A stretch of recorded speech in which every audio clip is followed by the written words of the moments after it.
আসসালামু আলাইকুম। একটা দুঃখজনক বিষয় আপনাদের সাথে শেয়ার করতে চাই।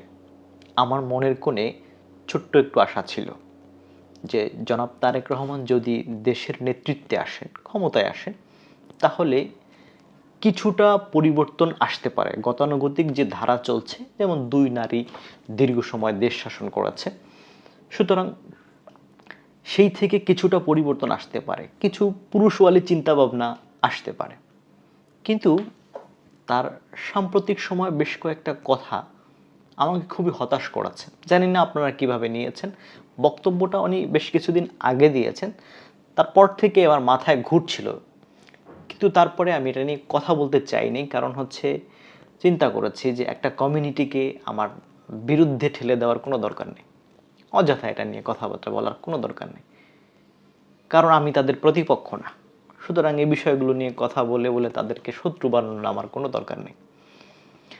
জনাব তারেক রহমান তিনি বললেন যে দেশ যাতে মৌলবাদীদের অভয়ারণ্য না হয়। বিষয়টা হচ্ছে এই যে মৌলবাদী শব্দটা তিনি ব্যবহার করলেন, এই শব্দটাতে আমার বেশ কমপ্লেন আছে।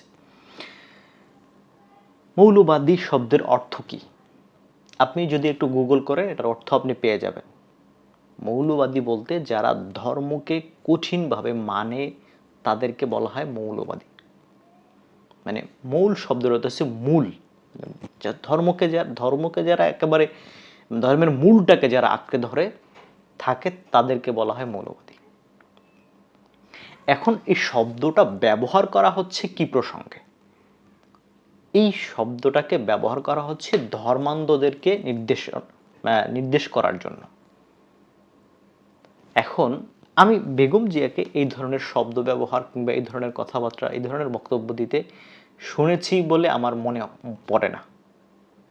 কিন্তু তিনি এই বক্তব্য দিলেন। আপনি একটা শব্দ ব্যবহার করছেন, অন্যরা যেটা যেভাবে ব্যবহার করছে আপনি সেইভাবে ব্যবহার করবেন, তাহলে তো আপনি তাদের মতো হয়ে গেলেন। একদল কিন্তু এইভাবে রাজাকার শব্দ ব্যবহার করে ক্ষমতা চেয়ার থেকে ছিটকে পড়াচ্ছে। আবার আপনিও সেই মৌলবাদী, এটা সেটা এগুলো বলছেন।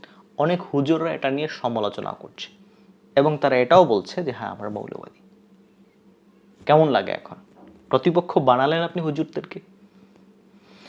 সেটাই, এখন বিষয় হচ্ছে এইরকম যে আপনি যদি এখন আমি আপনাদেরকে একটু কথা বলি, অনেকে শত্রু হয়ে যাবেন, অনেকে আবার গালাগালও শুরু করবেন এই কথা বলার কারণে যে তারেক রহমান নিয়ে তুমি কথা বললো। আরে ভাই, আমরা যেমন নামাজ পড়ি মসজিদে, কেউ ইমামতি করে, ইমাম যখন ভুল করে মুক্তাদিরা কি করে? লোকমা দেয়। এটা আপনাদেরকে আবার ইসলামের কথা বলে লাভ নাই তো।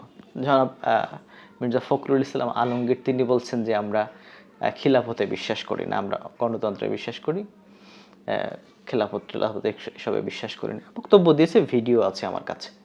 তো এখন আপনাদের এর আগে যে ভিডিওটা দিয়েছিলাম যে শিরোনামে, যে লেভেলটা চিন্তা করেন, সেখানে ওই ভিডিওতে আমি একেবারে স্পষ্ট দেখিয়েছি, কোরআন আয়াত স্ক্রিনশট সহ দিয়েছি যে কেউ যদি বলে বা কেউ যদি এরকম করে যে সে ইসলামিক আইন কানুন আল্লাহর দেয়া বিধান দিয়ে বিচার করে না, সে কাফির, সে মুশরিক। আল্লাহ কয়েকটা আয়াতে এইভাবে স্টেপ বাই স্টেপ বলেছেন।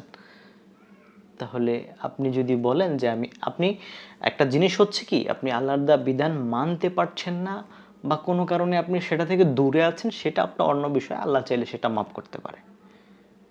আল্লাহ গফুরুর রহিম, তিনি মাফ করতে পারেন। কিন্তু আপনি মানেনই না, এই বিষয়টা মানেই না, অস্বীকার করতেছেন। এটা কি একটু কুফরি করতেছেন বা এই ধরনের কিছু একটা। এটাই আপনি বিধানকে অস্বীকার করছেন, খিলাফত আপনি অস্বীকার করছেন। তো এইটা এইটা এটা মানা যাবে না। তো আপনি এটা করছেন। তো যাই হোক, এখন এই কথা বলে এলাম। এখন এই যে বললাম যে দেওয়া, লোকমা দেওয়া পিছন থেকে, আপনি যদি এইরকম হয়, আপনি যদি এটা মনে করেন যে তারেক রহমানের সমালোচনা করছে একটু বিশাল বড় অন্যায় করে ফেলছে, সেটা যদি আপনি মনে করেন তাহলে আপনি একটা চামচা। আপনি রাজনীতি করেন না, আপনি চামচামি করেন না, আপনি গোলামি করেন, গোলাম আপনি। তাহলে আপনি এটা, আপনি নেতা ভুল করবে আপনি সমালোচনা করবেন, আপনি যতক্ষণ তাকে মানবেন, যতক্ষণ সে সঠিক পথে আছে, এইটা হচ্ছে আপনার মধ্যে এইটা থাকা উচিত। আমি ভুল করুক আর সঠিক করুক, আমি তার গোলামি করবই। তাহলে এটা তো এক ধরনের গোলামি, এটা চামচামি। এগুলো তো রাজনীতি না। এগুলো তো আপনি আপনার ব্রেইনকে বিক্রি করছেন, মস্তিষ্ক বিক্রি করছেন, নিজেকে বিক্রি করছেন। যদি আপনার সেটা ব্যক্তিত্ব থাকে, তাহলে আপনি না, সে যতক্ষণ সঠিক ততক্ষণ আমি তার পক্ষে আছি। যখন সে ভুল করবে, আমি তার সাথে নেই। তার ভুলের আশ্রয় প্রশ্রয় আমি দেব না। আপনি যদি সঠিক মানে মস্তিষ্ক ঠিক থেকে থাকে, তাহলে আমার এই কথাগুলোকে সঠিকভাবেই নেওয়ার কথা। ধন্যবাদ সবাইকে। আসসালামু আলাইকুম।